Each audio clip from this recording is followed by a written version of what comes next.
আমরা সব মারা এখন বাচ্চাটা না খেলে মোবাইলটা খুইলা একটা কিছু লাগাইয়া দেই, সেটা সে দেখে তারপরে 1 ঘন্টা ধরে তারে খাওয়াই।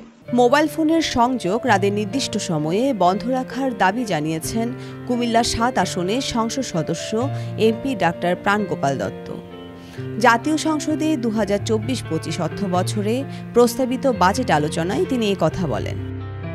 প্রাণগোপাল দত্ত বলেন, কোনো একটা অ্যাপ সৃষ্টি করে রাত 10টা থেকে ভোর 6টা পর্যন্ত প্রত্যন্ত গ্রামীণ অঞ্চলে মোবাইল টাওয়ারগুলো নিষ্ক্রিয় করা যায় কিনা, অথবা সেই মোবাইল টাওয়ারে যাতে ফ্রিল্যান্সিং বা বৈদেশিক মুদ্রা অর্জনের বিকল্প পথ ছাড়া অন্য কোনো ক্ষেত্রে ব্যবহার না হয়, সেক্ষেত্রে আমাদের নজর দেওয়া উচিত।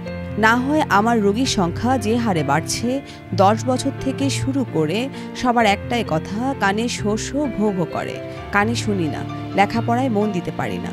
নির্দিষ্ট সময়ে মোবাইল ফোনের সংযোগ বন্ধ করতে নতুন একটি প্রযুক্তি আবিষ্কারের কথাও বলেন এই এমপি। তিনি বলেন, এমন কোনো কিছু আবিষ্কার করা উচিত যাতে করে রাতে আমাদের তরুণ প্রজন্ম এ প্রযুক্তি থেকে দূরে থাকবে।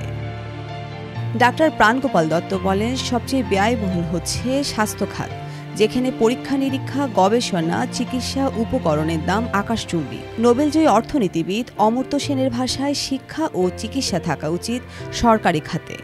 একে বেসরকারীকরণ করা হলে শিক্ষা ও চিকিৎসার কোনো গুণগত মানের পরিবর্তন হয় না, তখন সেটি হয়ে যায় একটি পণ্য। এখন পৃথিবী জুড়ে এটা পণ্য হয়ে গেছে। সেক্ষেত্রে আপনার টাকা আছে, চিকিৎসা পাবেন, টাকা না থাকলে চিকিৎসা পাবেন না। সেক্ষেত্রে বাংলাদেশের নিম্ন মধ্যবিত্ত শ্রেণীর মানুষের জন্য দেখার কিছু নেই। বর্ণিশা চৌধুরী, বাংলাধারা।